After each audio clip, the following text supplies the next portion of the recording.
তোমার মৃত্যুর পরে তোমার কবরে ওই সওয়াবটুকু পৌঁছিবে যে তুমি দুনিয়াতে একটা নেককার সন্তান রেখে এসেছিলা।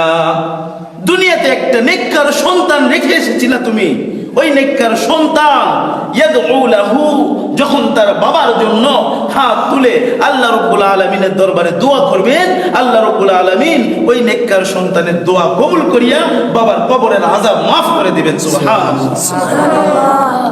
সম্মানিত মুসল্লিয়ান ইকরাম, এখন আমাদেরকে বুঝতে হইবে নেককার সন্তান কেমনে হইবে, নেককার সন্তান কিভাবে তৈরি হয়, কোথায় গেলে নেককার সন্তান তৈরি হয় একটু বুঝুন।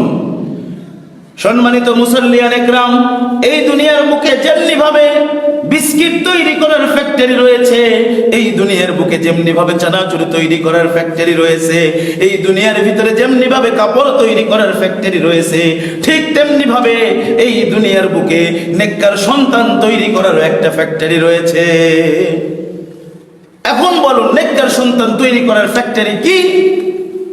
রাসূলুল্লাহ সাল্লাল্লাহু আলাইহি ওয়াসাল্লাম বলেন, আল মাদ্রাসাতু বাইতি, মাদ্রাসা হলো আমার ঘর। সুতরাং আমার ঘরের মধ্যে যেই সমস্ত সন্তানরা ইলম তলব করার জন্য আসিবে তারাই হইল নেককার সন্তান। তাহলে আমরা বুঝতে পারলাম এই দুনিয়ার বুকে নেককার সন্তান তৈরি করার ফ্যাক্টরি হইতেছে মাদ্রাসা। জোরে জোরে বলুন, ঠিক না বেটি? ঠিক।